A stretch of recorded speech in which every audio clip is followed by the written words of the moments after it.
Yeah, but go ahead, too. Y'all bow with me. Most gracious and heavenly Father, Lord, thank you for this day you've given us, Lord. Thank you for life's many blessings, Lord. Be with this fiscal court as we go through today's business. Lead, guide, and direct us in all that we do. In Jesus' name we pray. Amen. Yeah. Amen. That's right.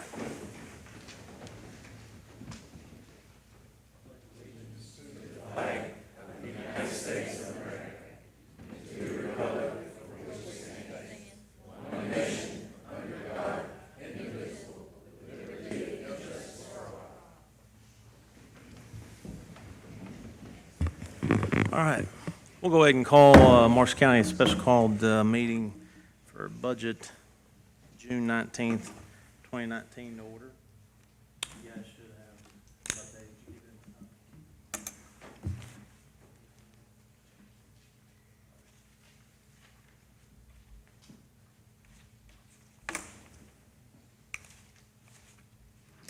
see change to the, if you look at the 52,000 that we had budgeted for the debt service for the bonds, since the court hasn't actually taken action on that, if it's going to be a 20-year bond or a 25-year bond. I spoke with Brian Skinner today. The bond timeline should be completed in August. So therefore, the actual debt service to that, whatever the court chooses, probably be in July. Won't be due until probably August of the following year. So that won't be in this fiscal year. So that 52,000 was removed. The associations, that allowed to put 10 grand back into the associations. So that'd be all the associations. And you should see in the pest control, we budgeted last year, or for this year, there's monies allocated for that as well. So the remaining 36,000 is put back in reserves. Is there any questions over the rest of the budget?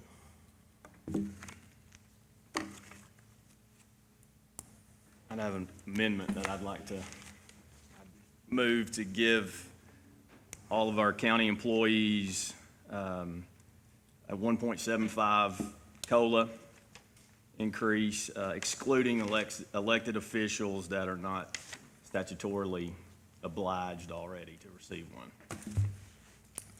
You know what 1.75 comes out to? Well, I do not have the access to that same spreadsheet that pops it right out. But based on my calculations, it comes out to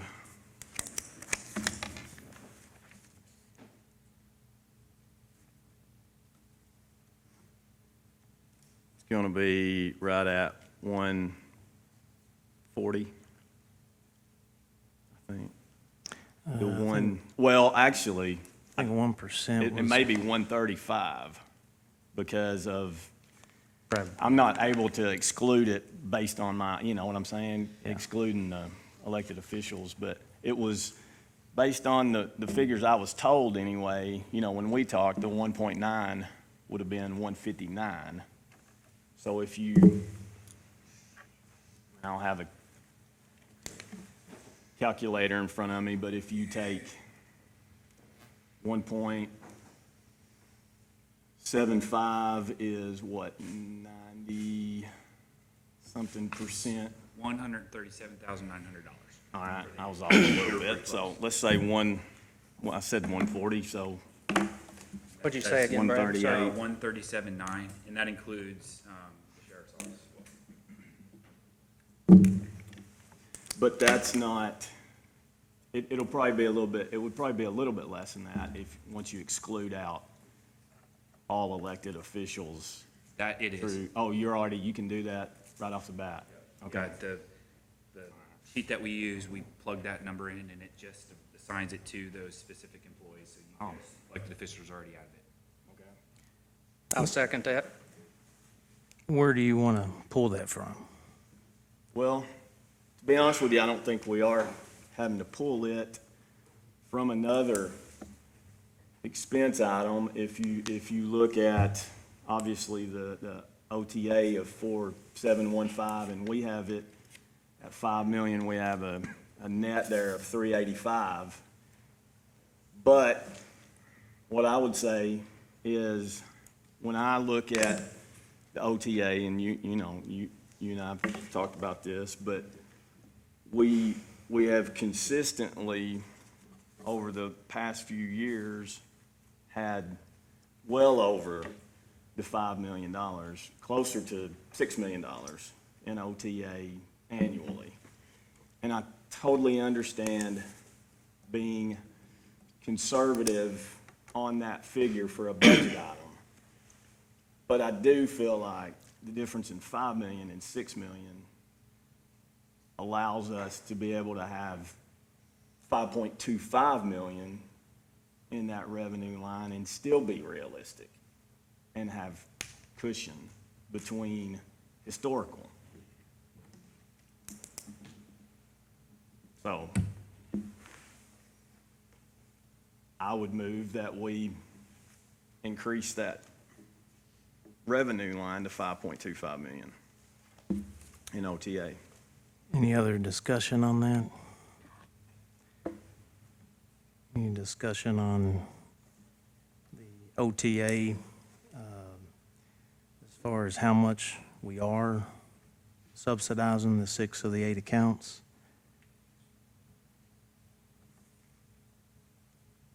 The 4.7 that Monty's talking about?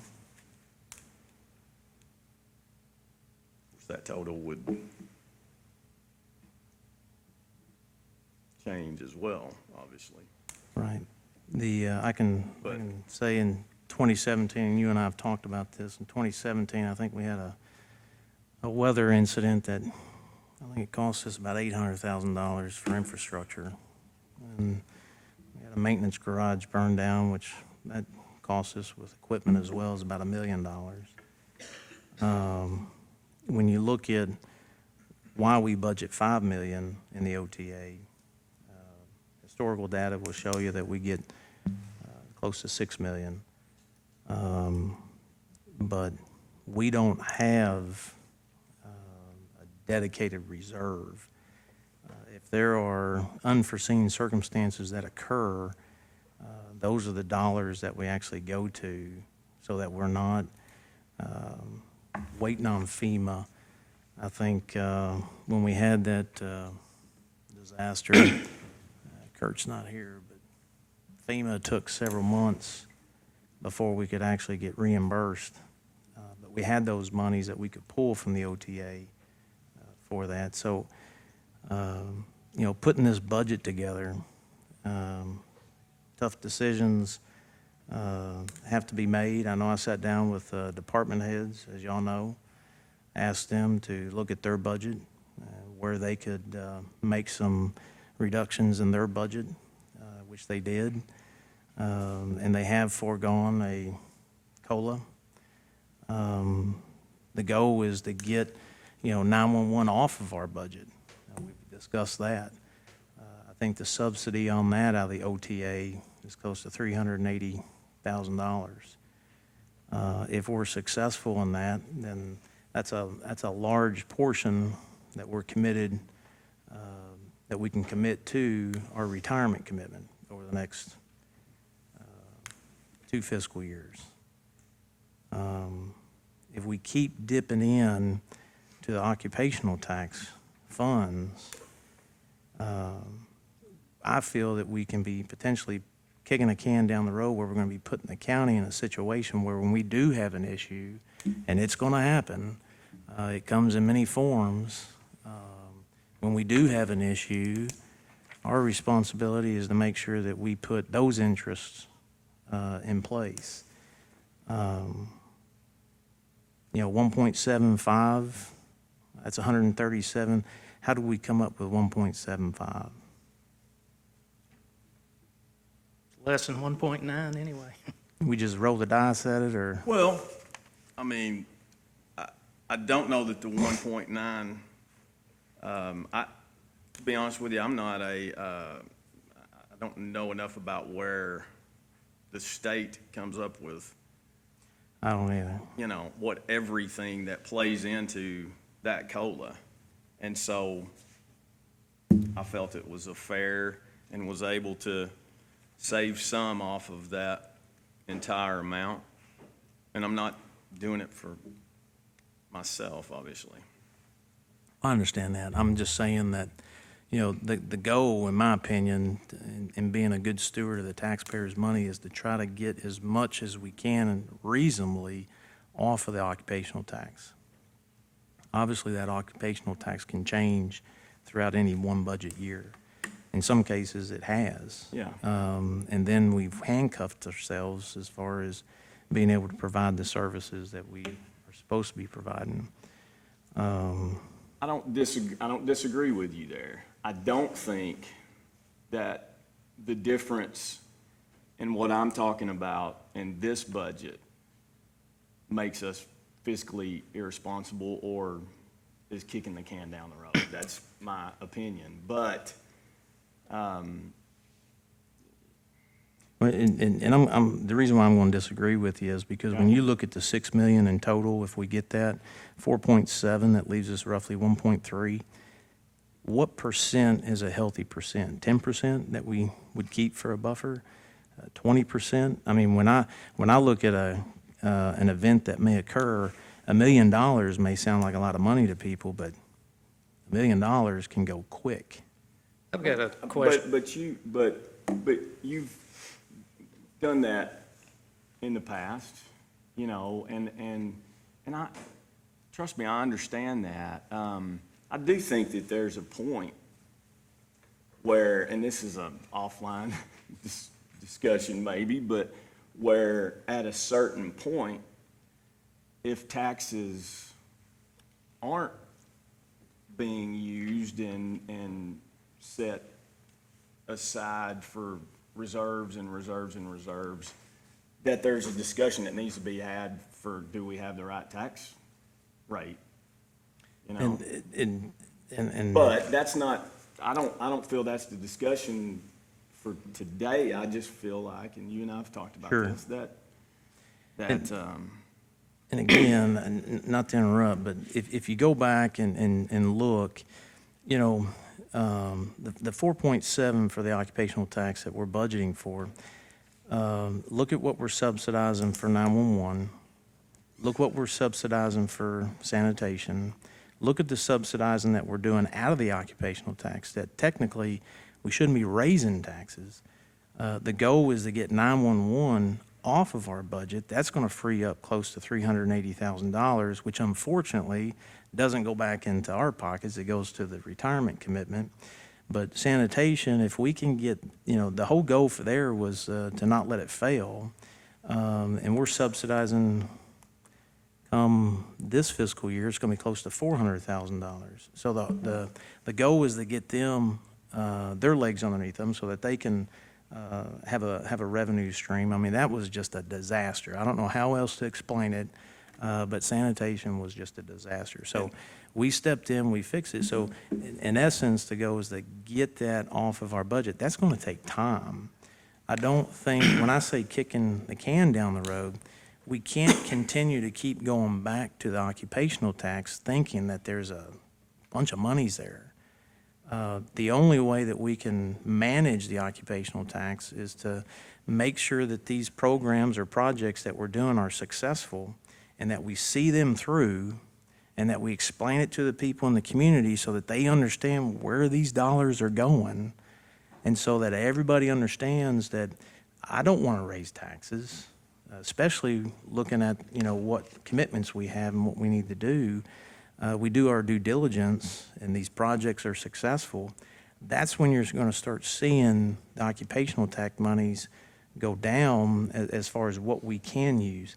I mean, this fiscal year, knowing that we still have 24% increase with retirement over the next 2 fiscal years beyond, and I know we've talked about this, I don't feel comfortable this fiscal year making those decisions until we see these projects that we're doing, how they pan out and how successful we are or we're not, because I don't want to handcuff us going into any one of those next fiscal years where the monies aren't going to be there. That's just the way I look at it. And I think that's, I think it's the right way to look at it. And I think the employees, even when we sit down and have the team meetings, cost of living allowance, we'd all love to have a cost of living allowance every year. But some folks, I know you advise that, you've got family members that have foregone cost of living allowance. It happens. That percent goes up. I know in my prior employment that every year it was a percentage that, you didn't know what it was going to be. So we didn't expect it. If we got it, it was great that we got it, but we didn't expect it. And this budget, I don't want it to be focused on the COLA. The employees are foregoing that COLA so that, the next year or the year after, we can actually be in a position to where we can have some monies freed up to where we can do that. I guess it's just how you look at it and how I look at it are totally different. I've got a question on reserves. You had mentioned that. Did the deposit from the Riverport Authority of $937,548 not go into reserves? That's different. I mean, that goes into, that's an unanticipated amount that a receipt. So it doesn't go into this, doesn't reflect in this budget. So that didn't go into reserves? No. It was unanticipated. A reserve has to be in the budget as anticipated reserves. So it's just that excess that you have.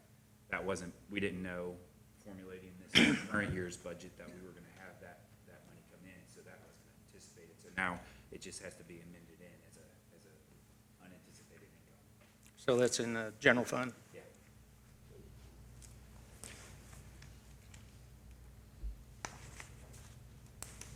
Since you bring that up, Kevin, do you see those dollars? How do you see those dollars as they're amended in? I haven't seen them. I was asking a question because they were just deposited. No, I'm just Or is saying, that how do you see them when they come into the general funds? I mean, do you see those as dollars to be spent? The reason why I bring that up is because we discussed, our projects. I think it was back in February. We had the budget workshop for this current fiscal year that we're in. And I laid out all those projects and all the moving parts and the anticipation of possibly those funds or that board being dissolved. And let's face it, there's some confusion as far as how some of these projects are funded. The Southwest 1 Industrial Park, right now with the land purchase, is being funded with the TVA in lieu of tax. That $152,000 in the next 3 years, when we get that, until then, you'll see that the county is actually getting PAC roll dollars to help pay that debt service. So the 6% from the TVA lieu of tax this year is $50,000, and then PACRO is bringing in $95,000. That's not coming from taxpayers. So when you look at how that project is funded, I know that some folks think that the fiscal court, the taxpayers' money is funding that. And Josh has stood in front of fiscal court. We've had these meetings before. I mean, we're very, we feel that was very successful because we did that. The only committed dollars for the land purchase was $400,000 that were used from the TVA in lieu of tax, which is from the 70% of those dollars that we get as a fiscal court. I mean, so we worked really hard not to use the taxpayers' money in the purchase of that land. So if you think of the bonds that we're getting ready to go into, and we discussed this, it's estimated at $2.2 million, and we even helped the city out with the Interceptor project at 0%.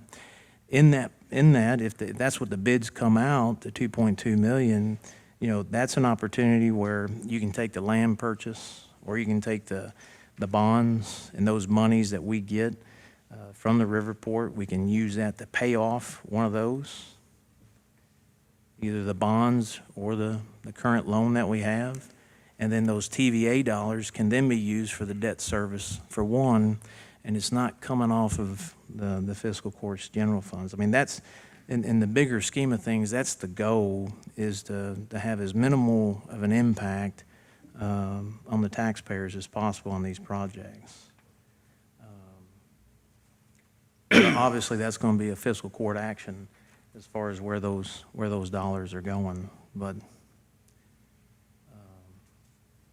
that's why I asked if you saw that as those monies coming in, is how you saw those. I want to touch back on the COLA also of 1.75. I thought was more than fair. The amount that was mandated by the state for certain elected officials is 1.9, and that's based on CPI through DOG. I believe I got everything right on that, but that amount was 1.9, and I do think the 1.75 is more than fair. I know employee morale can certainly get low when they see things happen and may not feel like they're getting a fair shake. And I certainly feel like a cost of living adjustment, it's not a raise, it's exactly that, cost of living adjustment for a nation is more than fair, and we have the money to do it.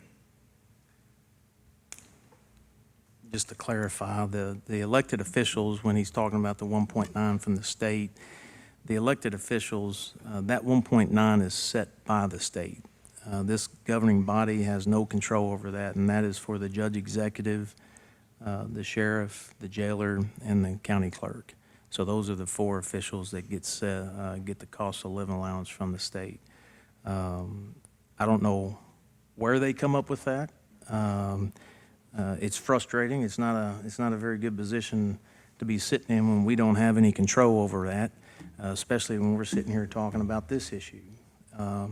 But I can tell you that I'm confident, in my opinion, that we don't have the monies to keep dipping into the occupational tax, and that's just how I view it. I've been clear on it. I mean, I'm be the bad guy.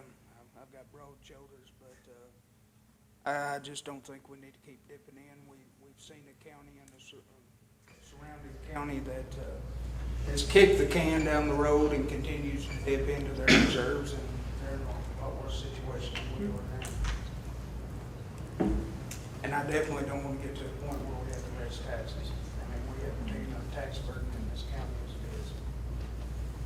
I mean, just I still will say that kicking the can down the road and dipping into reserves, to me, is not the proper terminology for my motion. But you all can certainly, you can disagree with me if you want to, I understand, but I feel like kicking the can down the road, albeit a popular terminology now that's used on every what would Fox you News call and everything, yeah. What would you call it? Our current, when I refer to kicking the can down the road in reference to the occupational tax funds, what would you call that? I don't think I think it is using the money that is there. Number one, I think it's there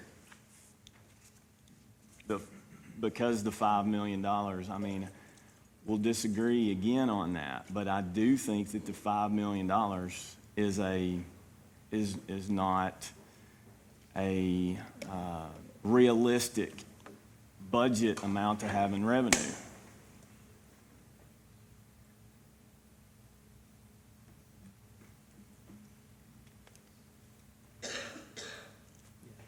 So currently right now, without the month of June, we're sitting at 5.8. So far, what we pulled in is 24,000.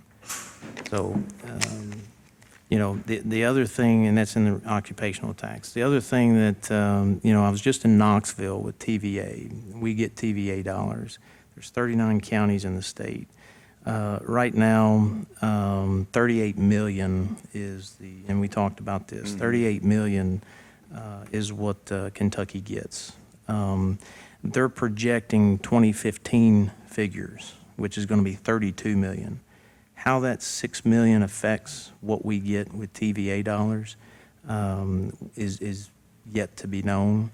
I do know that once USEC shut down, the amount of monies we got from TVA had actually reduced.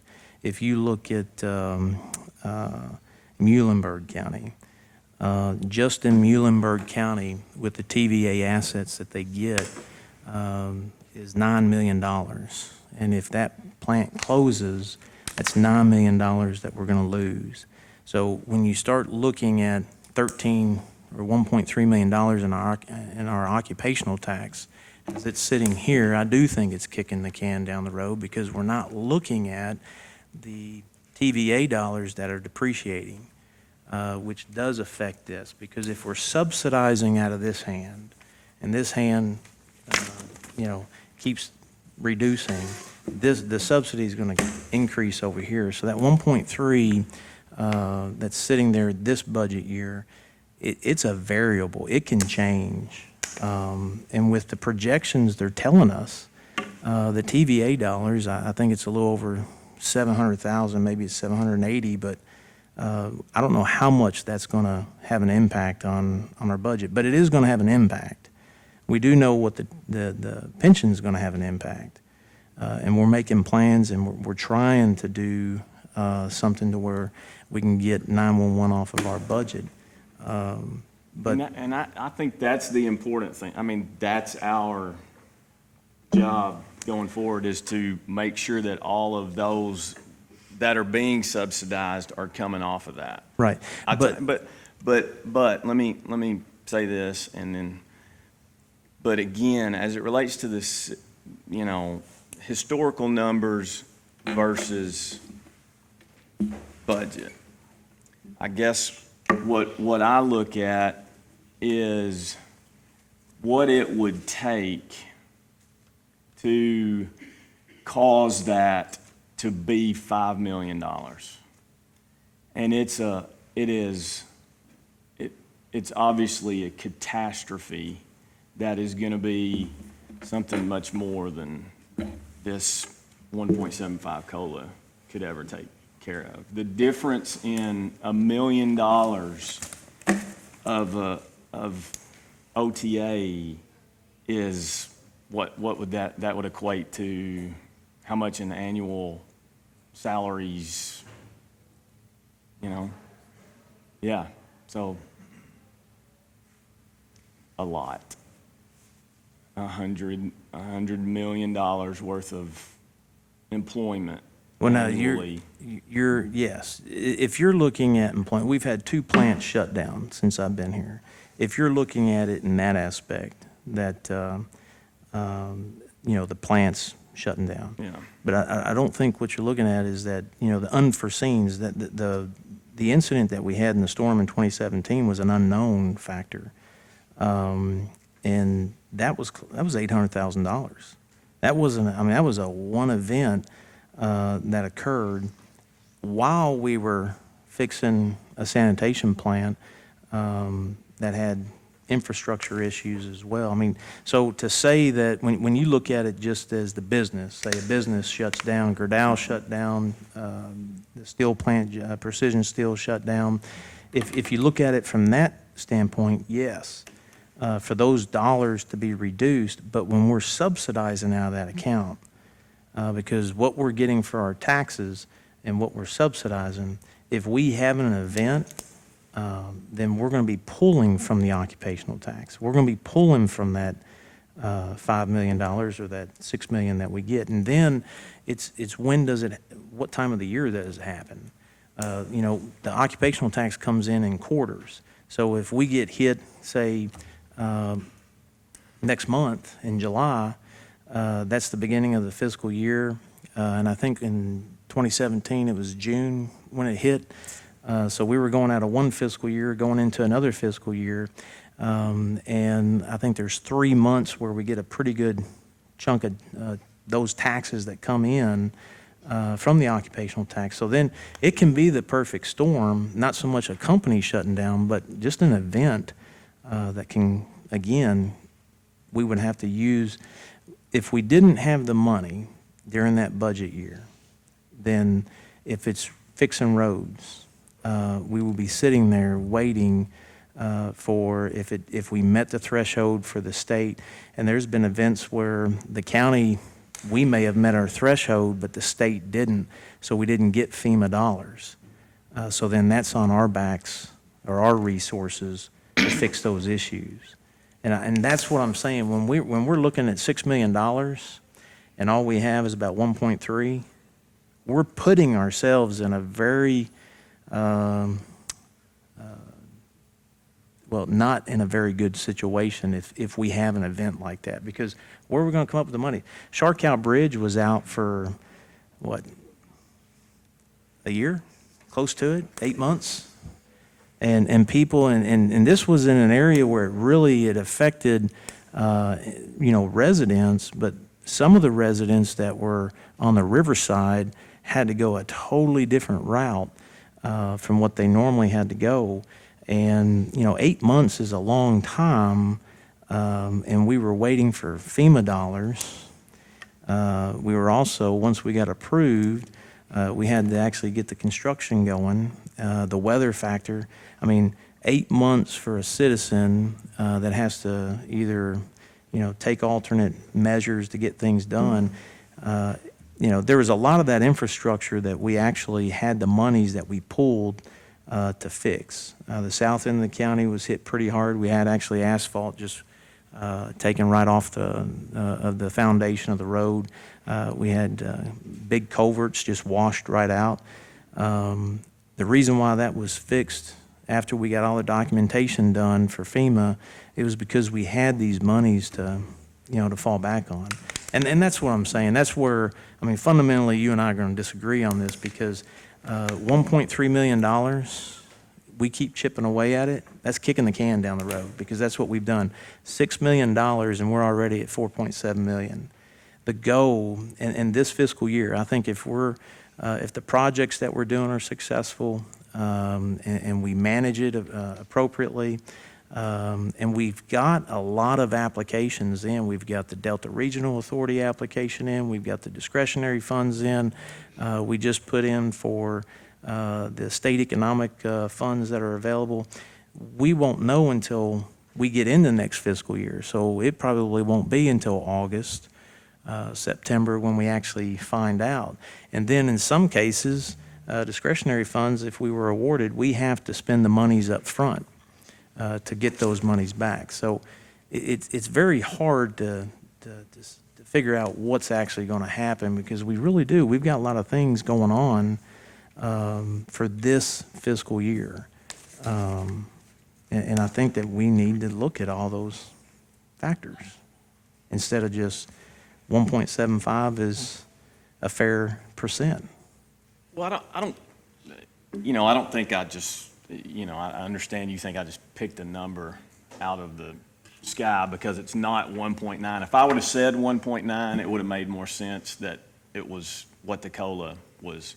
But, I also don't think that the difference in these two is the difference in being fiscally responsible and fiscally irresponsible. So I do not feel fiscally irresponsible by making this motion. As a fiscal conservative person, and you can ask my wife about that, I don't feel that way. It just doesn't. But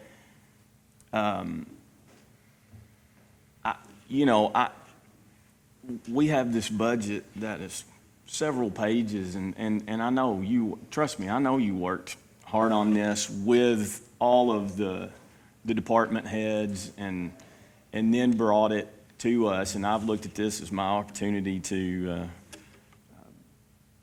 work on it since then, and what I feel we're talking about approving here 99% of this budget. line items and money. And so that's why one of the reasons I don't feel fiscally irresponsible or like I'm kicking the can down the road. Well, and we've got well over $3 million in investment accounts also, if we had some kind of catastrophe. And I'm gonna, and this is where misinformation, Kevin, it's very important that when we had our meeting, February 11th, when we discussed this, that $3 million, I'm the one that actually put those monies in investment. And the reason why is because they were gonna be spent. The project, the bid that we just did, instead of sitting in an account drawing, I think it was what, 0.08%, the bank was making out, but Yeah. we weren't. Understood. So we safely and aggressively invested that $3 million, knowing that once we got the bids, which this court, you just voted, all of us just voted for the multi-facility to be built. The funds in those investment dollars are to pay for that. So when we sit here and we say that there's $3 million, those dollars are already spent. When we just proved, this court just approved, when the 911 director came here for $200,000 for a grant. It's a reimbursement grant. We have to front those monies. And I told you, whatever's, if you take 2.1, which is the actual construction cost, and then the engineering cost, the remaining dollars, we're going to use those monies to pay for that grant and then get reimbursed back into those investment funds. But those monies have already been earmarked for projects that we have.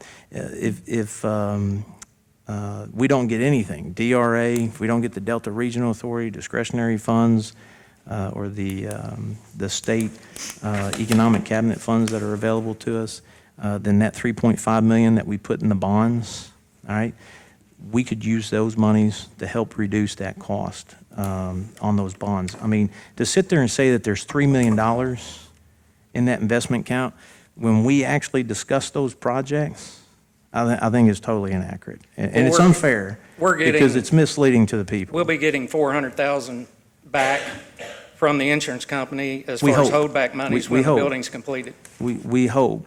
The 400,000, and again, in this meeting, the 400,000 that we can get up to for depreciation from our insurance, along with the schools portion on the sewer project, was about 740,000 in the agreement. Depending on the 140,000 contingencies, those dollars, along with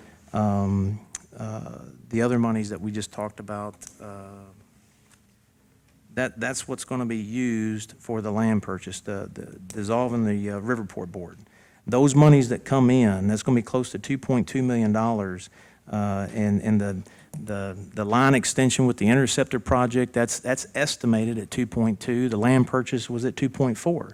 That's a great opportunity to use those dollars to where we can build a multi-facility because we got the cash on hand. We invested them over a year and a half ago, almost 2 years ago. I think it was October of 17, 18, to maximize those dollars the best that we can, to get as much as we can off of some good interest rates. I think it was 0.08 and we got plus 2%. I mean, it was a smart decision to make, but those dollars were already earmarked for projects that we saw coming down the road. So to sit here and say that, that $3 million are sitting in the account, because I know that there's people out in the community that think that we've got $3 million sitting there waiting to be spent for anything, and that's totally inaccurate. And we've discussed this. The 400,000 in the, and that's up to 400,000 from our insurance company. We don't know what we're going to get back from that 400,000. We do know that the engineers, I sent engineers out to do to find out how much it would cost to rebuild what we lost, and it was $1.2 million. We got a little over 700,000, 730,000. So we're anticipating, yes, we'd love to get 400,000. And if we do, then that, with what the school portion is going to be, and then the dissolving of the Riverport Board, all those dollars combined can either go to pay off the existing loan that we have on the land purchase, and then the TVA dollars can do the line extension, or vice versa. And the goal is that debt service is not on our budget. That's coming out of the TVA in lieu of tax. We discussed this.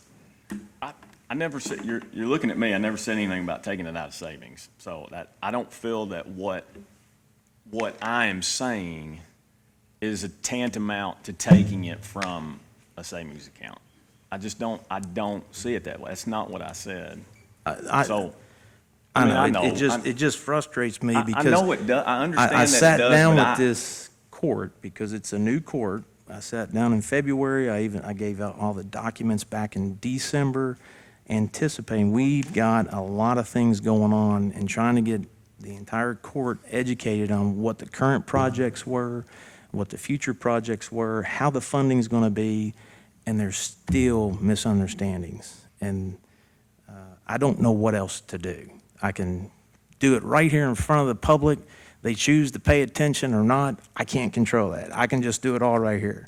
But definitely elected officials who I share information with better understand what's going on. And if that fits you, then that fits you. Anybody that's been around me knows. I'm doing the hard work. I'm working hard to try to make sure that a lot of these projects and the information is getting out. And if we're misspeaking, I'm going to correct it. That $3 million, 2.1 of that $3 million, this court voted. We just voted. That concerns me when we know that 2.1 million of that $3 million is going to fund it, but yet today we're sitting here saying that we got $3 million. I got a problem with that. So that's regarding that issue. Anything else?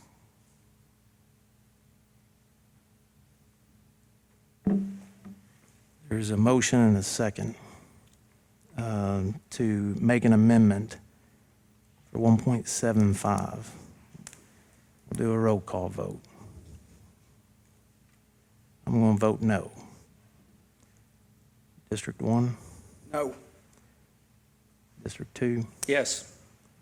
District 3. yes. Tie, the motion dies if I'm not correct. Yes, and just to kind of give you a procedural of where we stand, we had a presented budget here today for the second reading. Motions can be made and discussed on particular line items. This one did not pass because it's 2-2. There is no tiebreaker in this situation. The only tiebreaker that the county judge has is for appointment of personnel, that's being employees. So at a 2-2, the motion does not pass. So we can move on to a different topic if you choose to do so. But at the end of the day, there still has to be a vote on the budget itself. So Actually,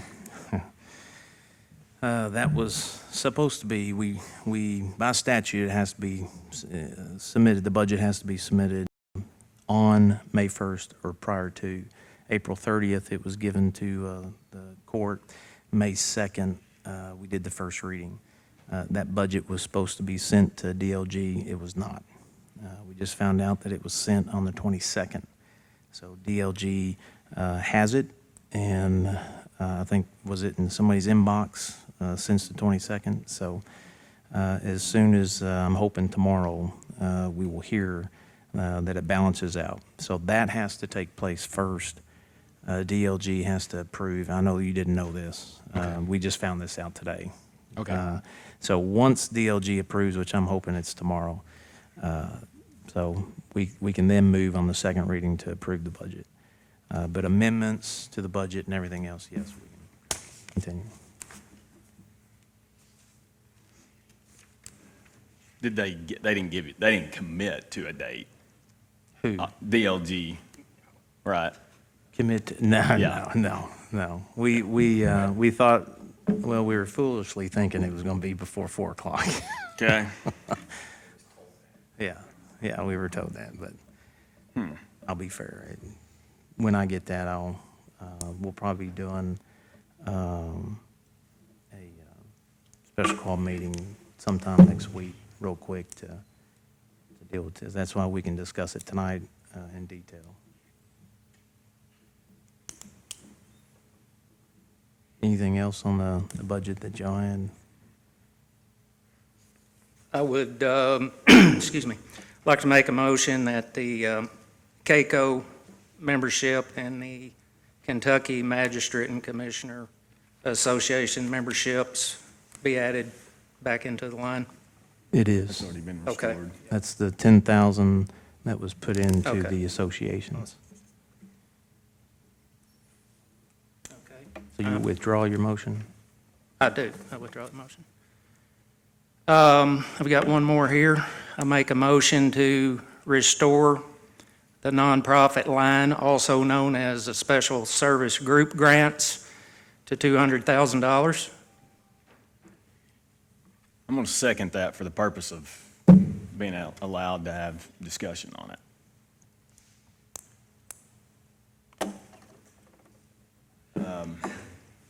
And allow you to have your discussion. Well, we've been in office 6 months, and when I went to training in December, which was very beneficial, they told us you'll feel like you're drinking out of a fire hose.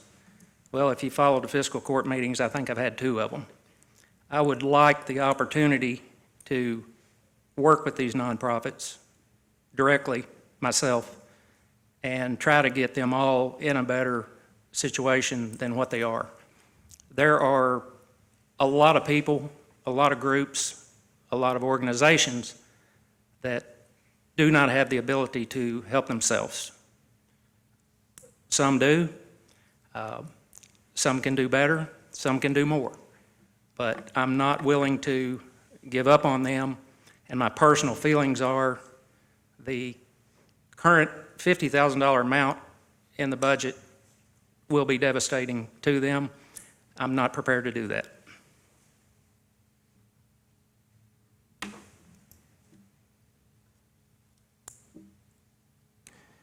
If nobody else is going to say something. Well- I sat down, when I first came in the office, I sat down with the directors of 4 organizations who were heavily dependent on county government. Needline, Senior Citizens, the past director, Marcella's, and the 4th one was actually a county employee who was actually working for the Hardin Senior Citizens.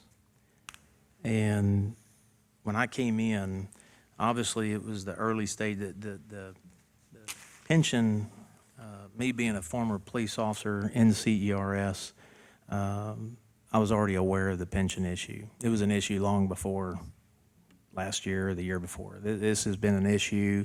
The easiest way I can say it is we've all had our heads buried in the sand.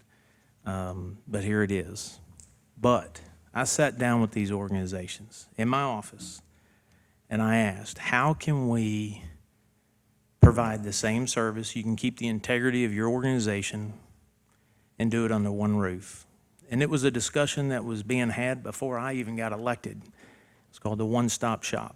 And you guys remember, I invited you up to my office, not you, you're the new director.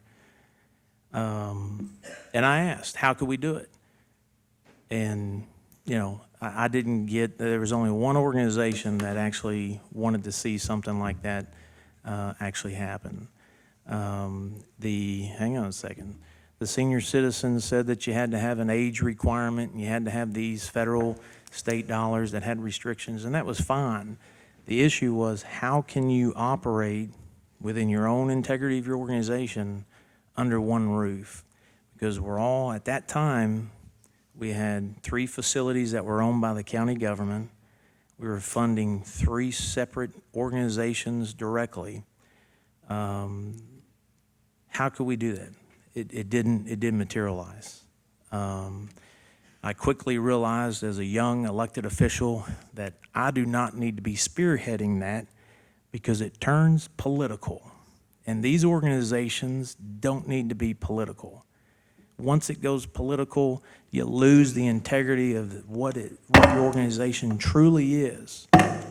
So the next year, I tried it again. I even brought in my board appointment, which was Gene. I asked Gene, Gene, can you step up and be the point of contact? Can you lead this narrative?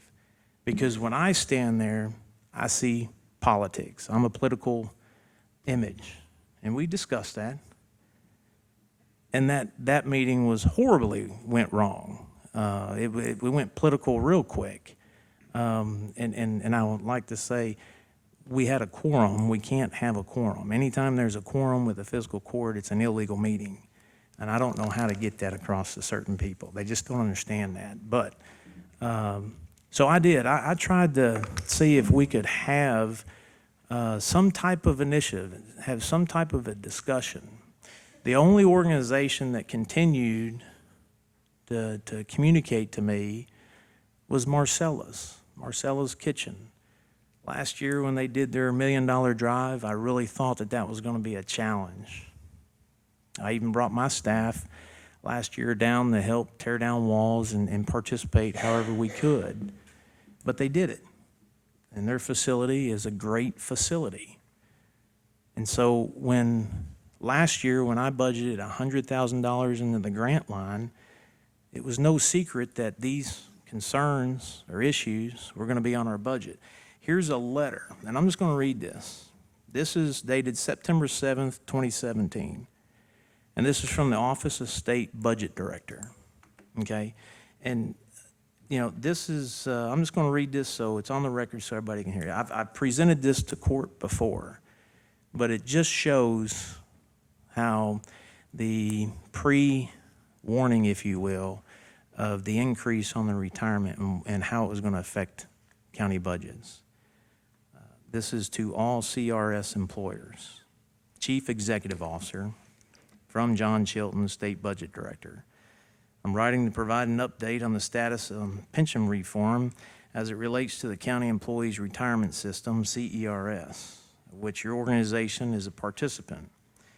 The current situation: required pension contributions will continue as a % of your organization's actual payroll. Assuming no legislative changes occur, the rates that will apply for FY 2018-19 are substantially higher than the previous year. The increase arises primarily from revised actuarial assumptions that the KRS Board believes are realistic and which will result in immediate decreases in the unfunded liability. The most significant revised assumptions include the long-term average investment rate of return, 6.25%, previously 7.5%, and the payroll growth rate, 2%, previously 4%. The preliminary rates for FY 2018-19 are shown below. The references, I have included rates that apply to KERS and state plans, police plans. So the % of payroll for Sears non-hazard, old assumptions was at 19.18%.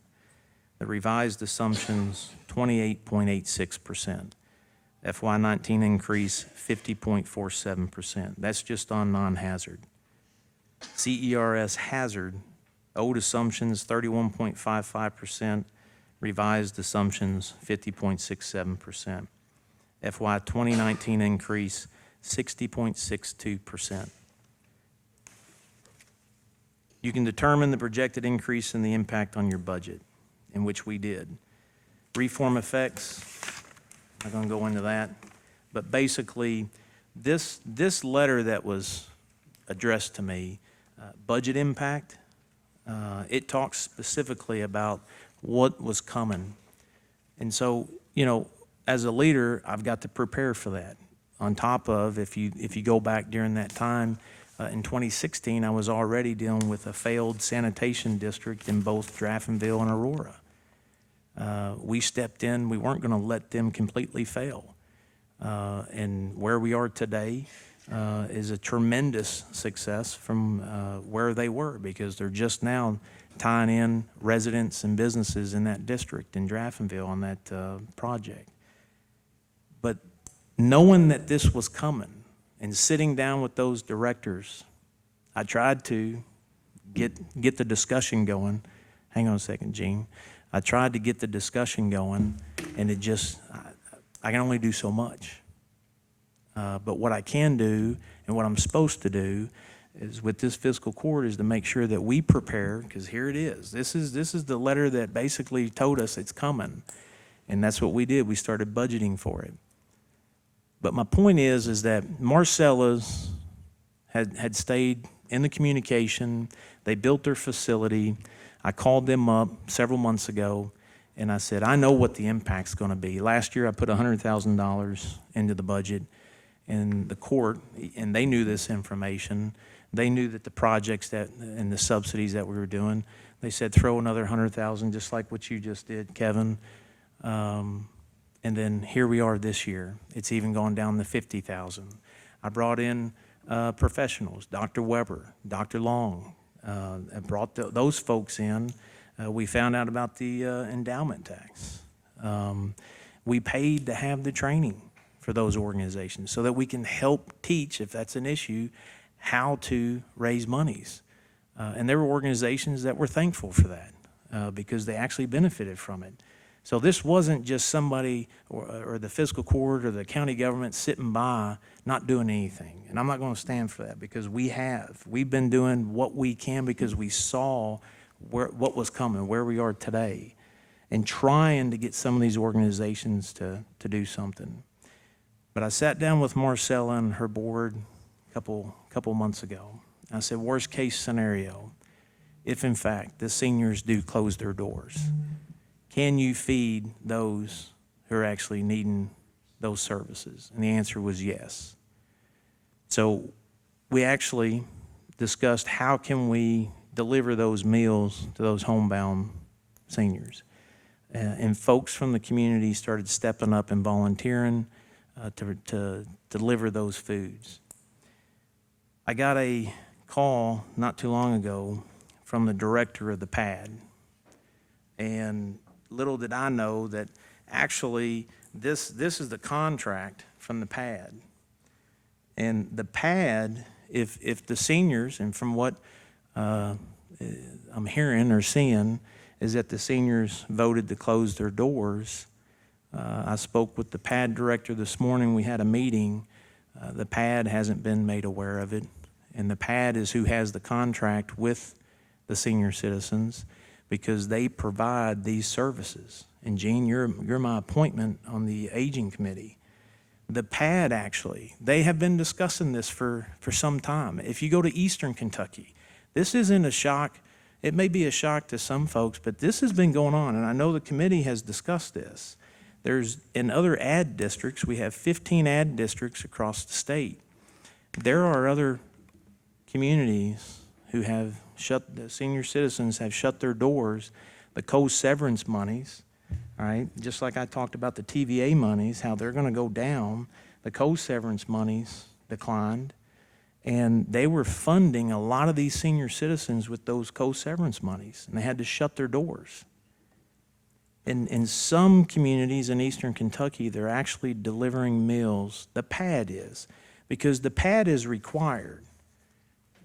The PAD is required by this contract to provide those services. And in some communities, they're delivering meals through FedEx because that's the only way that they can. So this isn't unique to the ad districts with these contracts, but I think it is very misleading to think that this fiscal court is responsible for an organization to shut their doors. When in reality, if that does occur, the PAD is required to carry those services out, not the fiscal court. It's actually the PAD, but none of that information was given out.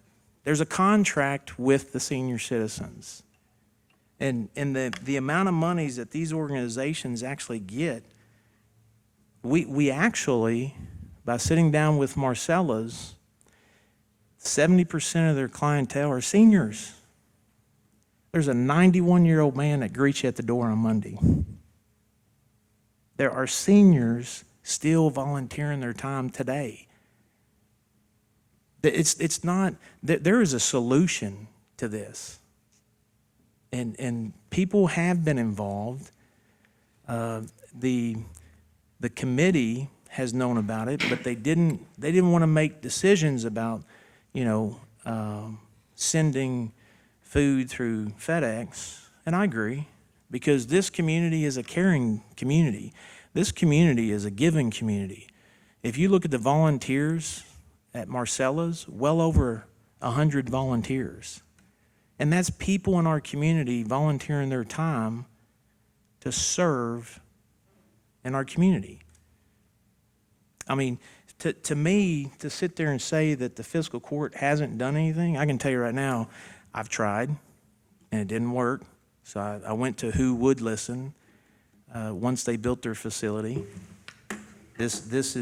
We had a meeting today with the PAD director, with Marcella's board and myself. And Marcella made it clear, she has since day one, she doesn't want government telling her how to cook a meal. And I don't blame her. But the PAD is going to do a pilot program, and they're going to submit that to the commission. And it's going to be unique to Marshall County. The state has to approve it.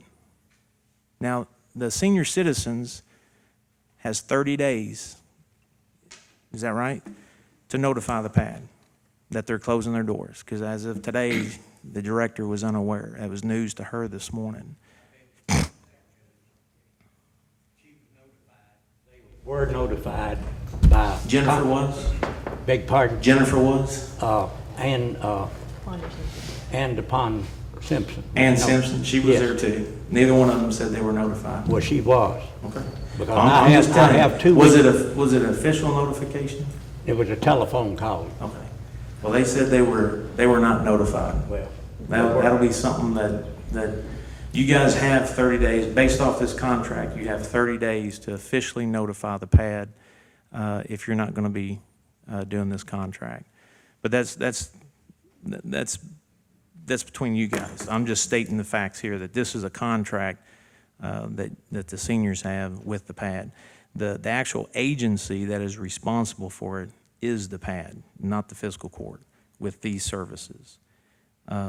But what Jennifer is going to do is prepare a letter, submit it to the commission for a pilot program, because you're on a 3-year contract, you got 1 year left. The hopes is that they can provide those services, supportive services, for those in need. And the issue is time. At this point, it's time. If in fact the board voted to close the doors, well, those that are in need, that's the time factor, is to make sure that those that are in need are actually getting served. So she is supposed to submit that as soon as possible, so that happens. But I just want to clarify that there has been people at the table.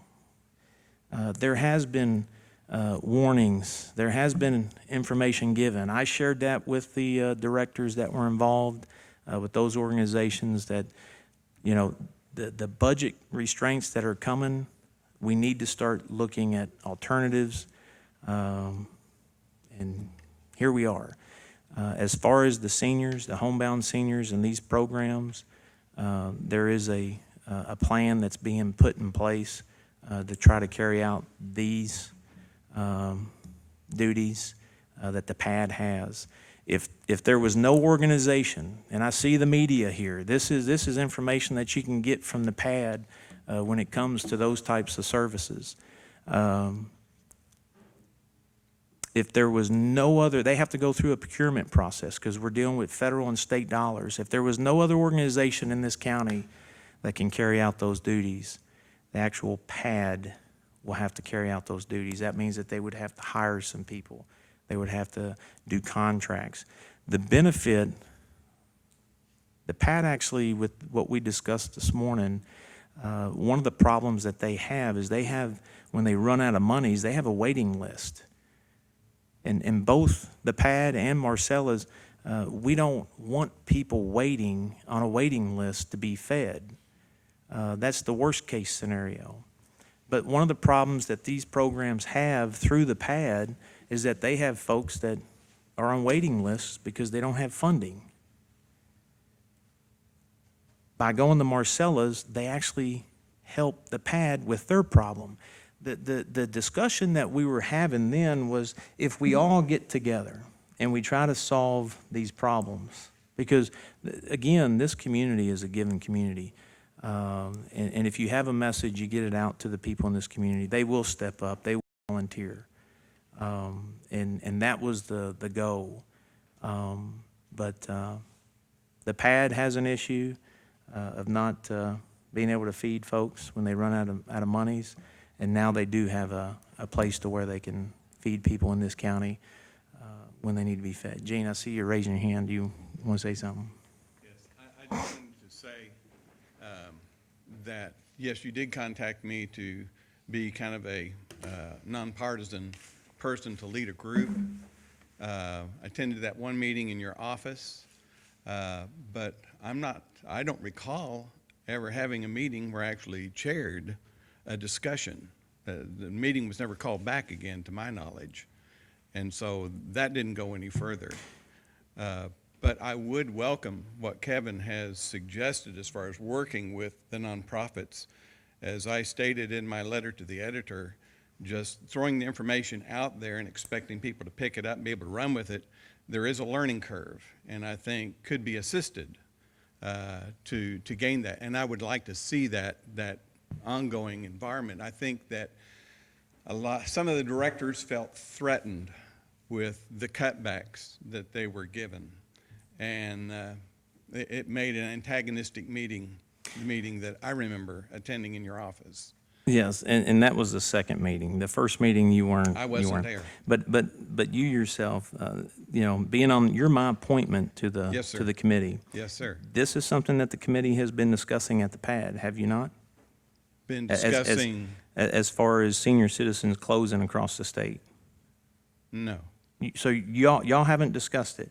not. Are you unaware that the Moms on Wheels, that where they actually feed seniors through the FedEx, they freeze the meals, and they actually in other ad districts in the state, the committee hasn't been discussing those issues. I wasn't aware that there was something closing. I just know that services have changed from No, time to time. No, I'm talking about actually senior citizens closing, more No, sir. specifically Eastern Kentucky. So the committee, the Not in the aging meetings I've committee. attended. I haven't been able to attend all the meetings. Okay. And the reason why I ask is because the director sat this morning saying that this is not something that is new to them. This is something that has been discussed, and it was the Jennifer Walker and it was Ann Simpson. I mean, these are representatives from the pad. This is them telling us that these discussions have been going on more so in Eastern Kentucky, that senior citizens are closing. And I understand it. The co-severance monies just aren't coming in like they used to. And that's what county governments were funding, was with the co-severance money. And here it is. County governments are having to make big decisions with their budgets, and it's affecting these programs. Yeah. So I mean, there is at this point there is a plan in place to help those that are in need regarding these services. The federal and state funded, the supported services. That's going to be submitted to the commission. And that was from the director herself this morning, working with Marcellus. I was simply wanting to correct that we never did have that other meeting that I could try to mediate in some way. But It went political. I mean, it went political quick. well, we talked about it after the meeting, about if I would serve. And I said, sure, I'll be happy to. Sure. And there was never another meeting that I was aware of anyway. Sure. But I would welcome assistance from anywhere. Needline is scrambling. I think a number of the groups are scrambling. And I think a lot of us will make it. It may be, though, with a lot of the poor that don't feel that they can make it to Marcellus all the time, with the resources that Needline is able to provide through the pad, that people we may not be able to be open every day to help meet those needs. And there'll have to be adjustments made. But you're making adjustments too, I know. So anyway, I just wanted to clarify that one part. Thank you. I've got a question for Mr. Lewis. Paul, I believe it was, reached out to me this morning and asked me to contact him. He had some questions and concerns, and I did. And one question I asked him was, are you definitely closing? And his answer to me was, and you correct me if I'm wrong, Mr. Lewis, we're only closing if we're not adequately funded. Is that correct? Yes. Okay, thank you. So, so actually with these services, if you're not funded, then these services go to the pad. That's, so actually the services are not gonna go away. Because this is the, and I wanna make that clear, because this fiscal court has been beat up on social media with inaccuracies. These services will go on, because they're funded from the state to the pad. Your center is what is considered a host center. The meals that are brought from McCracken County to your center, that is all, that's a contract through the pad. So if you close your doors, I want people to understand this, these services will continue. There won't be seniors, and that's the initiative on the pad. The pad has to do that. They are required to do this. That's why they came and saw me and we sat down with Marcella's, is because they don't want to nobody wants to let seniors who are homebound that receive these services. We don't want to see that decline. But I will tell you this, there is hope. There's hope because those seniors working with the pad through Marcella's will still benefit from some of these services, the supported services. The food program, the Marcella's is not going to have federal government or state government tell her how to cook a meal, and I can totally understand that. But the responsibility is on the pad, not the fiscal court. I just want to make that clear, because and I don't think it's actually fair for the fiscal court to be subject to the heel of misinterpretation that we don't pass this budget, that the homebound seniors aren't going to be fed. That is totally inaccurate, because right here's the contract. If anybody wants it, read it. Educate yourself on this. These services will be provided, and it's required by the state for the pad to provide that service, not the fiscal court.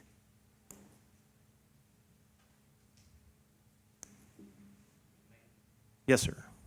We have tried to reach out to PAD, and I'm not blaming anybody, but we have been totally in the dark about all of this. And you're talking about getting together and working under one roof. The only meeting that I ever remember is the one Gene's talking about, where we had the conflict down in your office.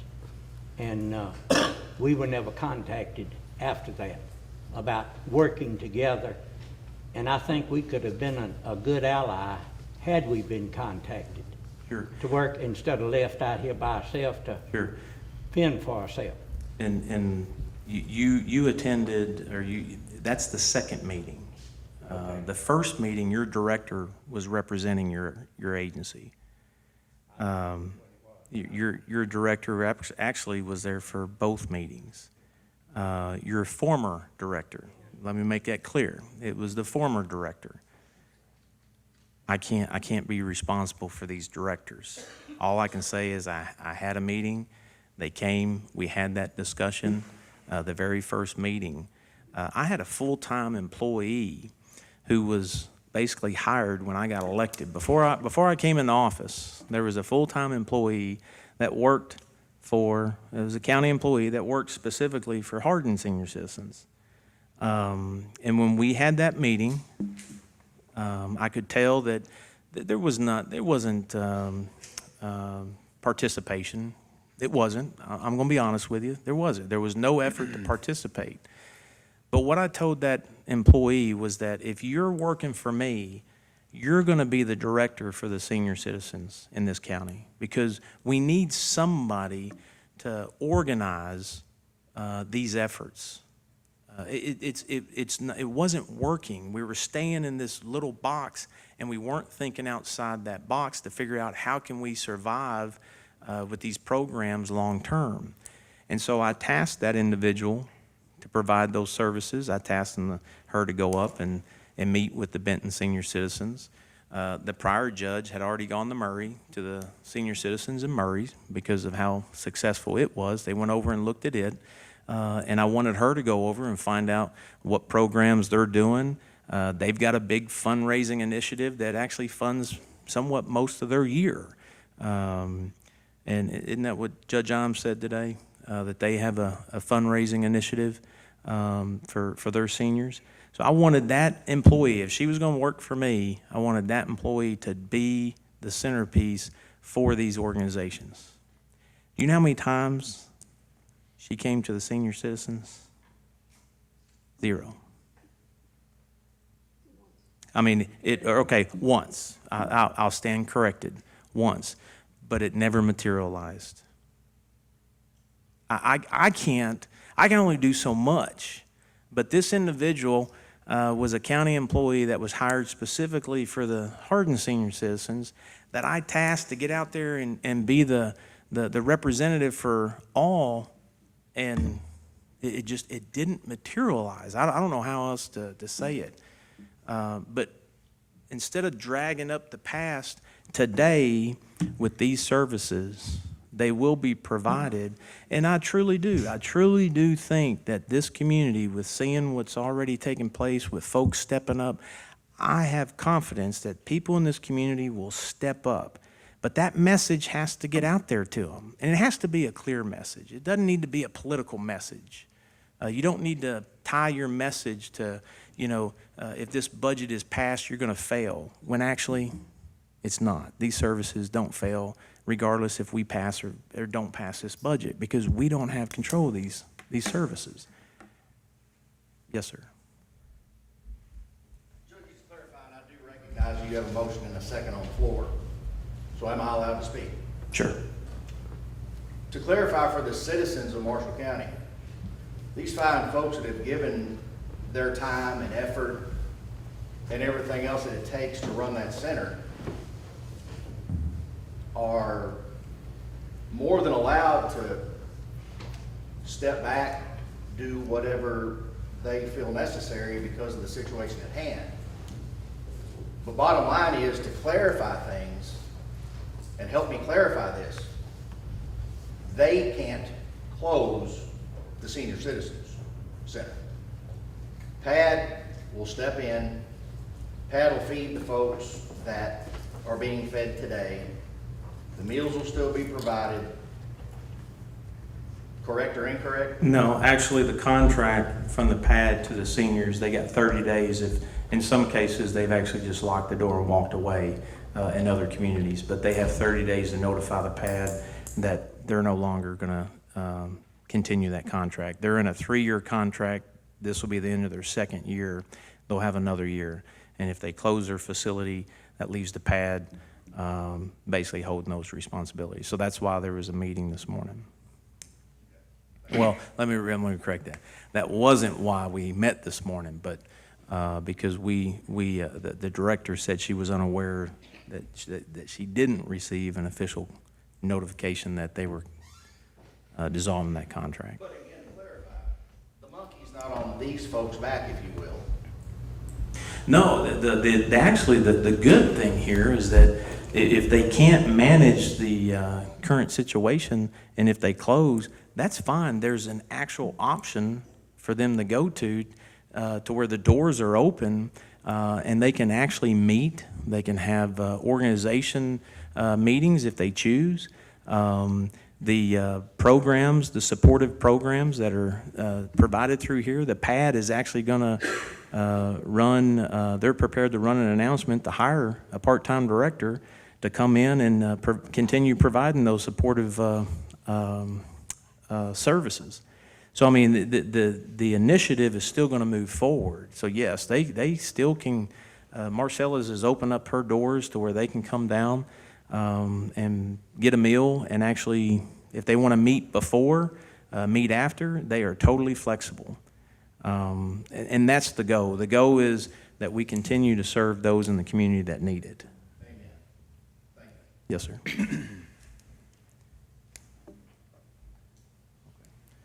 I've just got one more thing to add. If there's anybody sitting here about to vote on this, it may be undecided. This number I throwed out is less than 1% of our budget. It's sad to me if we can't afford to set that aside for this purpose. And that's all I've got to say on this subject. We can vote as far as I'm concerned. I personally don't think that, I don't look at it in that particular fashion. I'm not comfortable with 200, but I'm not comfortable with going from 220 to 50 either. I can see 150 and it being a true grant process where because I don't think you said this, but where all four of us are involved and are able to see those grant applications, and truly assess the need versus, because personally, I would rather see it be show us that you can raise this much money and we will look at your application for a need for this amount of money to get, and I know we focused on one particular piece of this, but I'm talking about all of those nonprofits. So I'm not comfortable with the 200, but I think our first priority as elected officials is this budget. It's fiscal court. We're responsible for the budget and the services that the county provides. And when we put the grant project in place, you have to go back to where that grant line wasn't in place. I think the 2015 and beyond, I don't know how far back, but basically it just had the senior citizens and how much monies went to the senior citizens. But all the other organizations and how much the cost wasn't, it was in the budget, but you had to really look for it. So the concept was since these are taxpayers' monies, we put those dollars in a grant line. And, you know, when we sat down with Dr. Long and Dr. Weber, we took their advice. Now, you know, Dr. Long was on the Kellogg Foundation. I think that was like a $400+ million organization. You know, they gave out grants.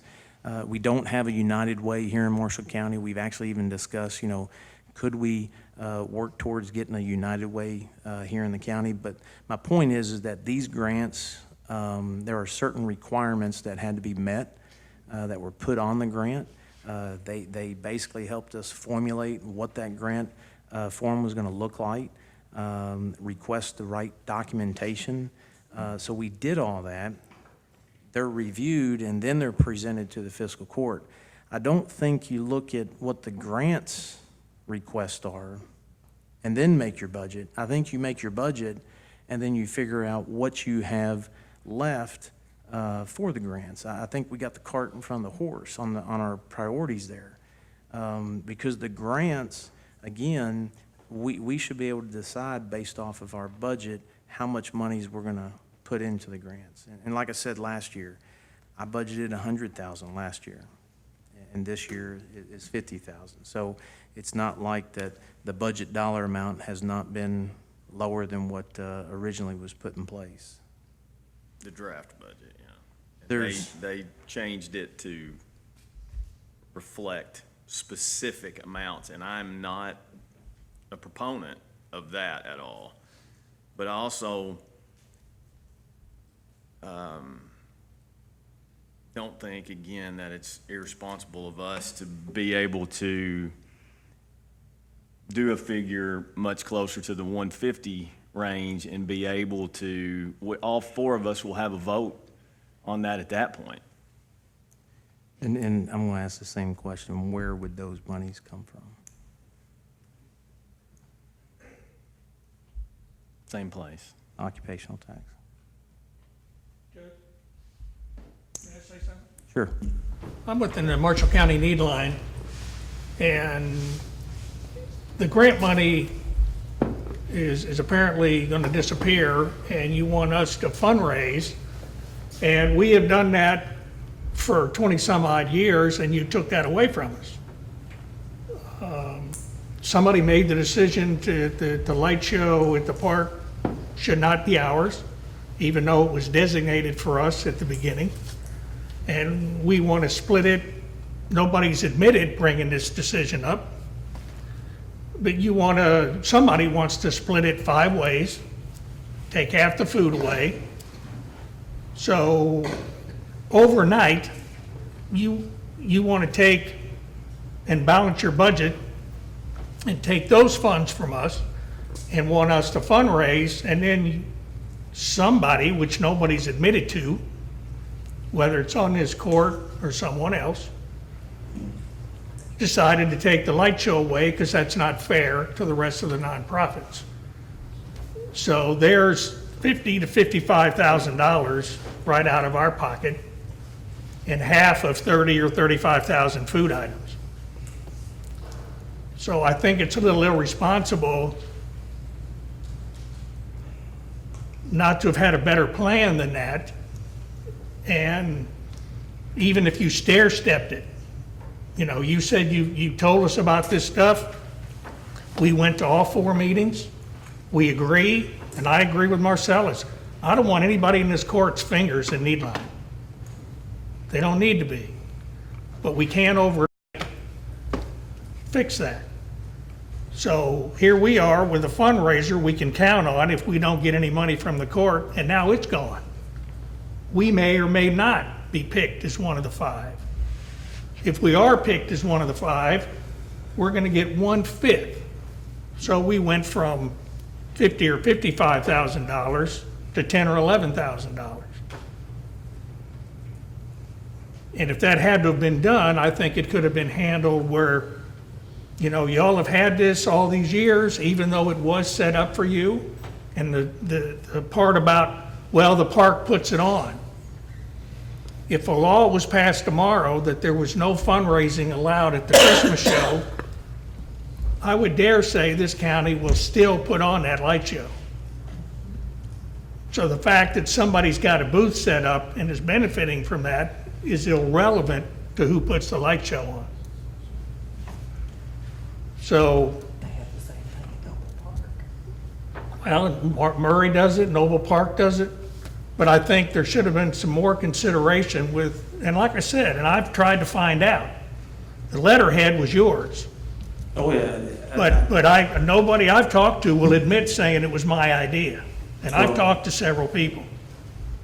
But it should have been stair-stepped, it should have been discussed, especially under the grant situation we're under. I think that you are totally not giving your organization the benefit, because your message is what drives folks to give. If you remember, Dr. Long came here and he said the number one thing, the transition with government dollars declining or being stale, the transition to find the individuals in the community who are giving. And I'm going to disagree with you by saying that this community is very giving.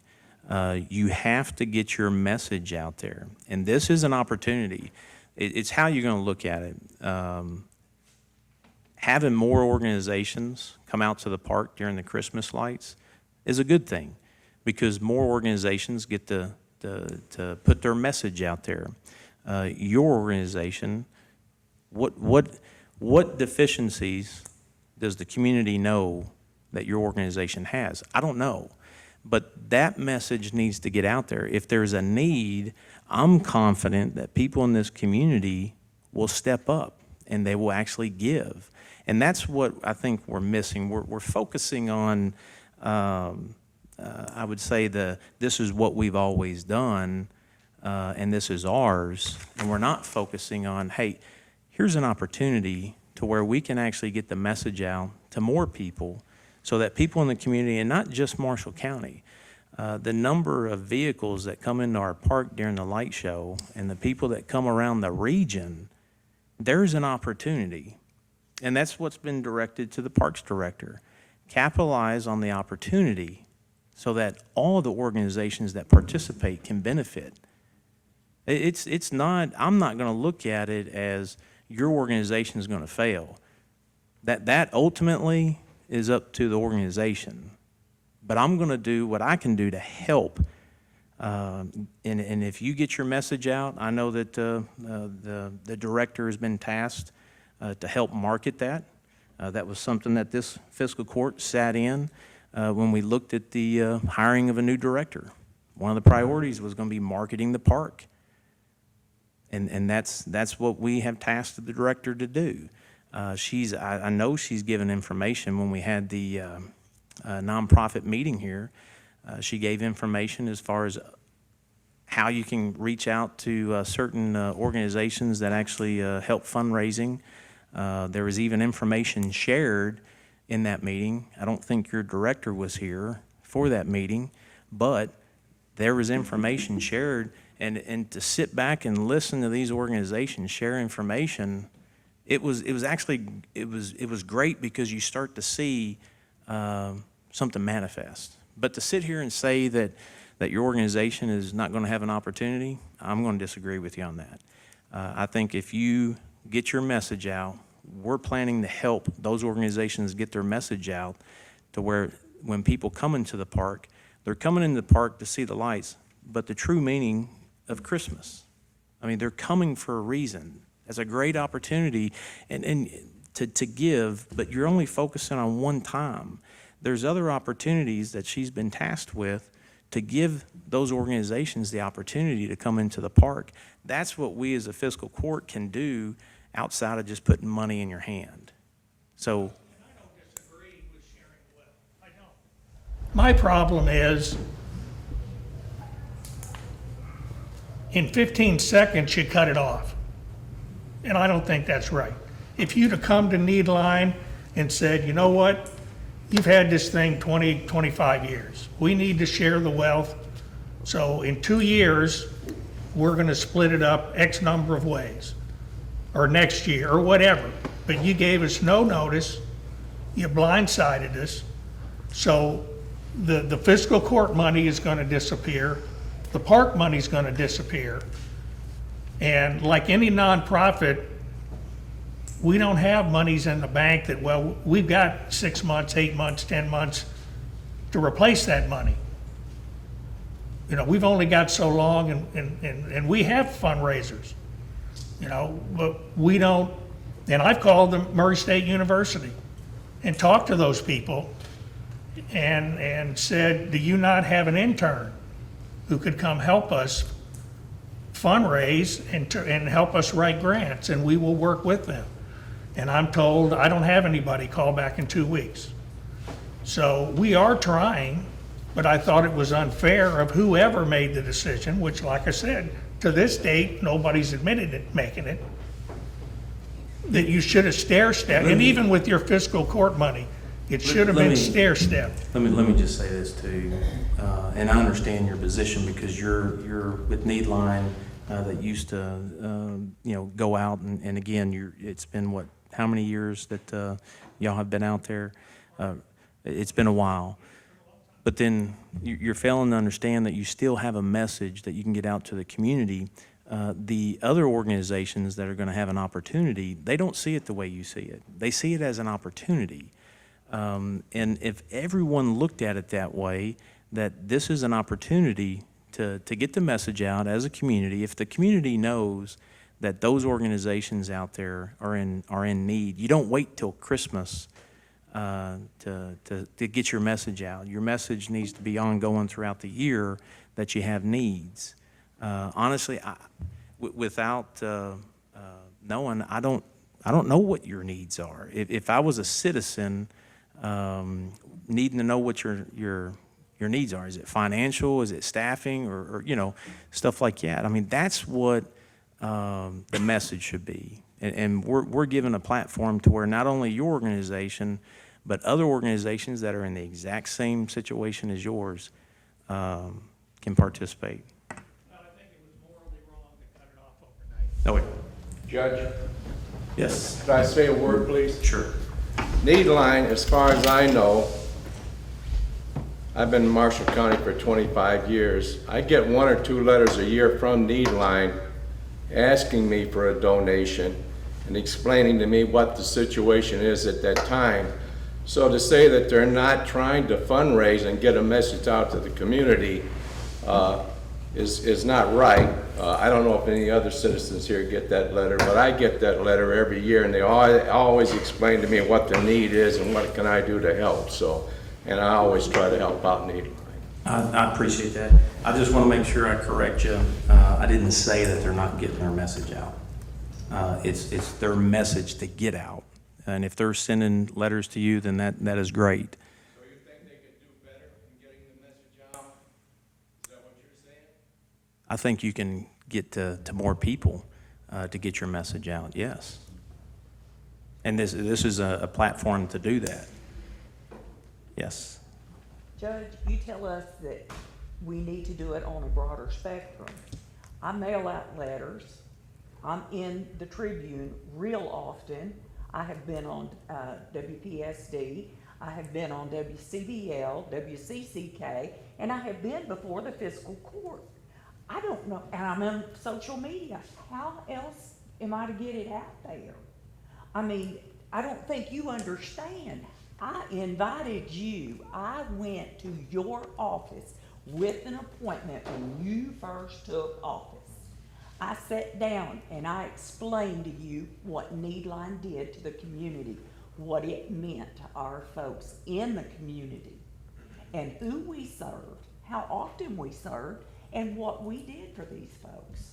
I asked you to come to my office and tour our facility. You have yet to darken my door. And you're telling me I'm not getting my word out? But yet you're cutting me off below the knees, and I say me because I do take it personally, because these folks are in dire straits. Let me be clear. I did not say you're not getting your message out. I mean, you have to understand your message, what we're doing at the park. The question was the fact that the Christmas lights. This is an opportunity to get your message out, and it's not just at the Christmas lights. If you're already doing that, then I don't know what your process is. I don't know what all the organizations, their processes are as far as getting their message out. But if you're doing that, if you're sending letters, if you're going to the media, then that's your organization's decisions. If it's not working, then that's something that you have to discuss at your board. For me, dealing with the park, we're opening it up to other organizations, and I don't want to lose focus here. It's given other organizations who have the exact same issues the opportunity to fundraise on one event. You've got the entire year that we're basically saying that the park's going to be available to help. As far as the budget goes, and I just wanted to make this clear that there's a line item in the parks budget for Christmas lights. So that's $10,000, and that's what the county pays towards the Christmas lights as far as the light bulbs, any repairs that need to be done with the lights. And on top of that, the labor that it costs for the guys to be out there during the lights and preparing for the lights and all the utilities. So I just wanted to make that clear that those are all part of it. Program at the detention center as manpower? No. There's been, There's a line item in our budget that's $10,000 that, and then when our parks, labor is out there, we're paying their labor. That's not part of any, that's our cost. Okay. I just wanted to put that out there to make that clear. There was a motion and a second to put $200,000 in the grant line. Is that correct? Yes. I seconded seconded it. it before, yes, for discussion purposes. I have said again, 150 is what I'm comfortable with us being, and again, it's a grant program, but I understand. So to make sure that we're right, do you want to that's not retract your second and make a motion for 150? How do we do that? well, if Mr. Spraggs would like to amend his motion to do the 150, to match what Commissioner Collins proposed. Either up and down as it is, or you would possibly amend your motion to match what Commissioner Collins.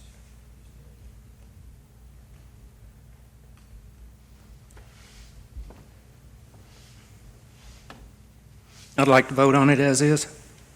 Okay. We'll do a roll call vote. I'm going to vote no. District 1. No, our number one priority is balanced county budget. Pension crisis at our doorstep, and we've got to confront it, so, no. District 2. Yes. District 3. no. Motion dies.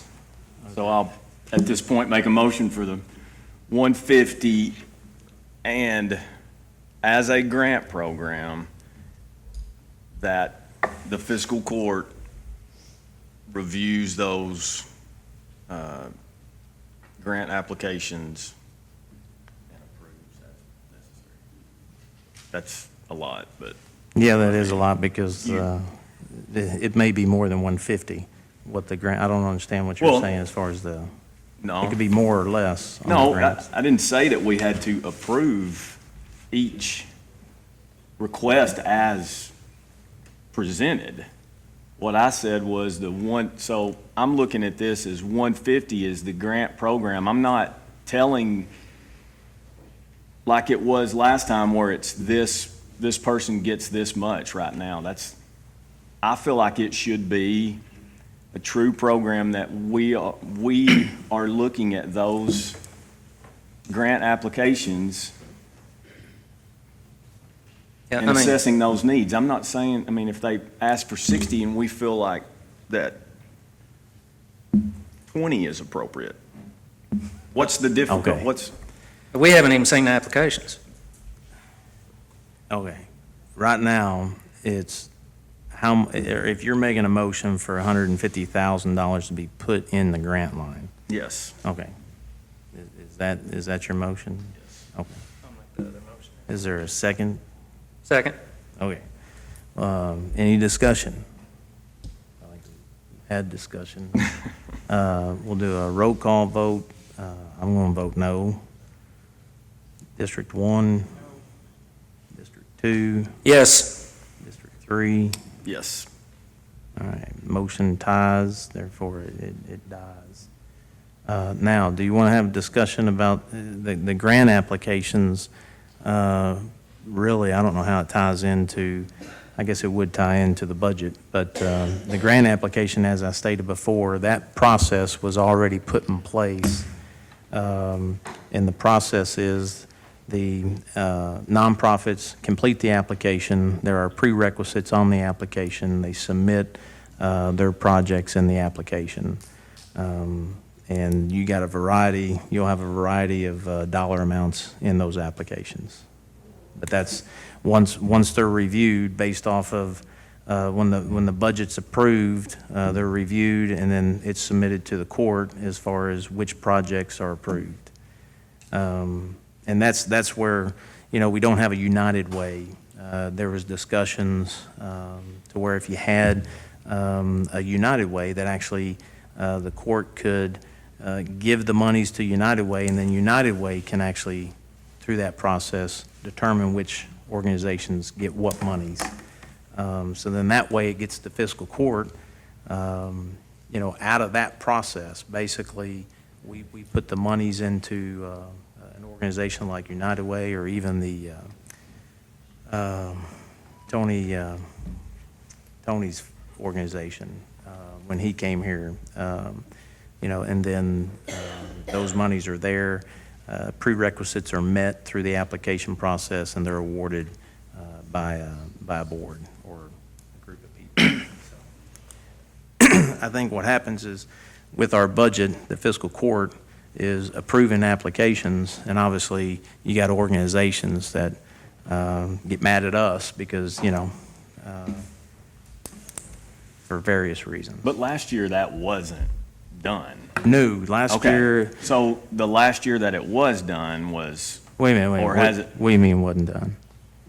well, last year, it was just, No, the applications were were submitted. submitted. Yes, I realize that, but Yes. they were not approved the way that you just mentioned it, correct? right. We didn't even have the opportunity to Right. present it to the court. Right. So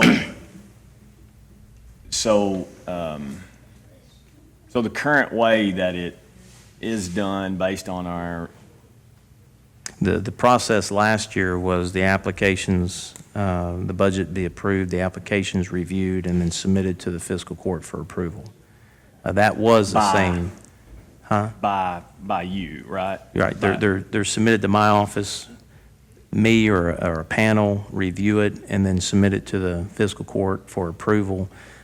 We didn't even get that opportunity. They did submit their applications, but actually, I think some of them came in after, if I'm not mistaken. Either way, the court approved certain amounts of monies last year without looking at applications. So with that particular approval, all I'm saying is that I would like to have the same access to the application as whatever the panel is. I've got You know, I just want the most information that I can get on that particular decision. Right, Got a motion and prepared if for it's, that. if it's changing the grant application process, then I think that's a totally different subject matter, because if I'm not mistaken, what I'm hearing is the budget is going to be determined based off of the grants applications that are No. submitted. No, you were All right. telling me that. That's what you're hearing me say, but it was not. No, that's what I'm at, is that what I'm hearing? Not from me, Okay, no. well then, No. I mean, explain. I did not say that my figure was based on any of those grant applications because I've No, no, not no. seen them. Is that Yeah. what you're No, telling no, me? that's not what I'm talking about. What you're wanting is you're wanting to see the grant applications before we approve the No. budget? Okay, No, I'm not. okay. No. I No, so we're- misunderstood. That's what I thought you Yeah. were No, wanting. no, no, no, no. Okay. No, I did not.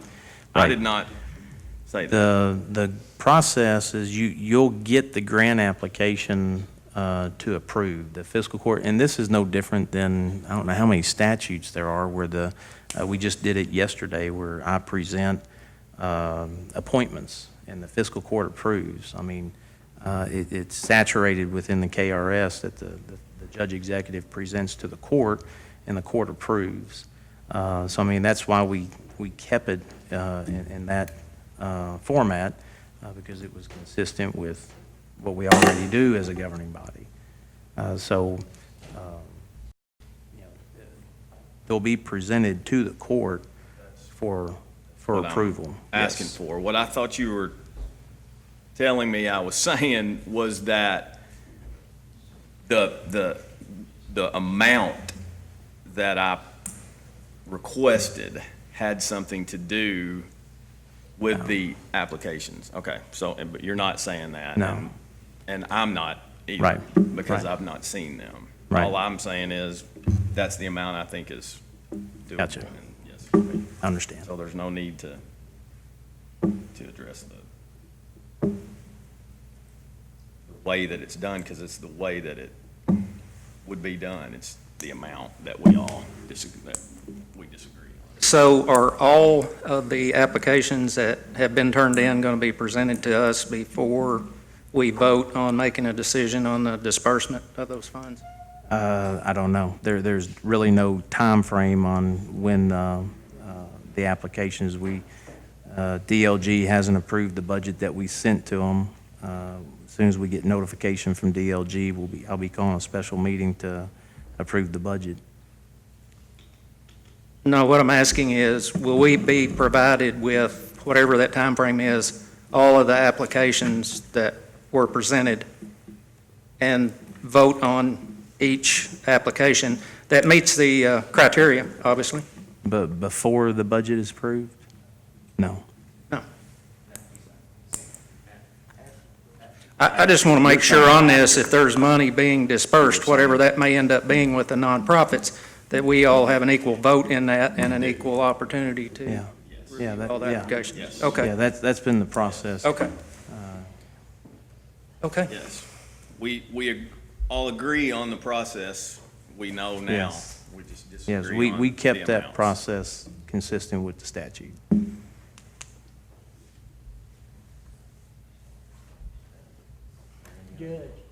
Judge, Any other questions? we've got some people that need to leave. Yes. Could we have permission to quietly leave, Yes, please? sir. Yes. Okay.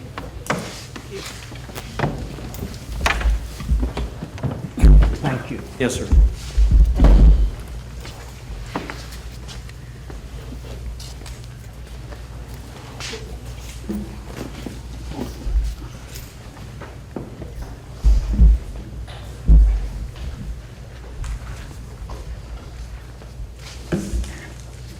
Have any other questions about the budget? I have one issue, and forgive me, I was flipping through here when you talked about at the very beginning about the pest control. That is in there to protect the current bonds that we have on those buildings. Did I understand that correctly? We budgeted so that we had monies to put it out for vendors to give us a quote as far as what they would do for pest control, both termite and pest control, annual pest control. The one concern that I have about that is, and under certain existing contracts, there are bonds and insurance that's available if something goes wrong. And if a new company comes in, obviously they're not going to assume those prior acts that occurred. So that's just something we need to take into consideration when those bids come in. Yeah, we did.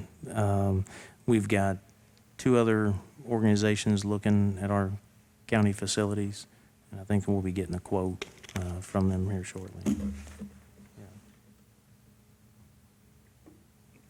Do you recall right off the number on the termite bonds?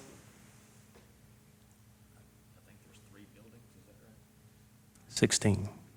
No, not all of them have the.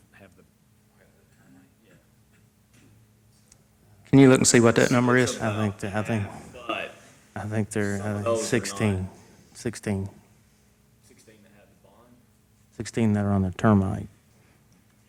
I don't know which ones have the bonds. I would like to see what we have with the bonds, because being in the real estate business, it's very critical if you have termite infestation. Having it treated, a building of this size here could run $10,000 easily. Which not 10,000. The current cost isn't 10,000.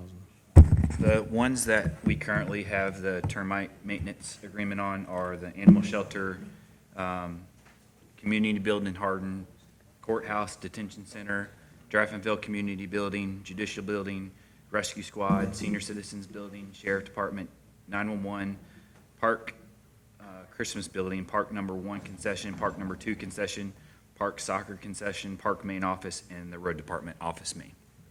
So those are all the ones that we have the bonds on. Okay.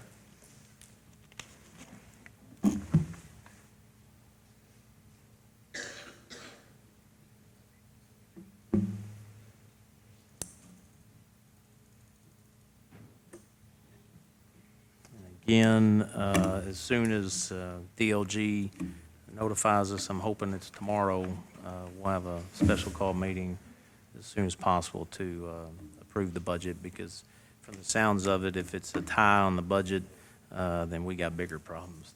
You need a motion to adjourn? Yeah. So moved. Second? Second. All those in favor say aye. Any opposed? Motion carries.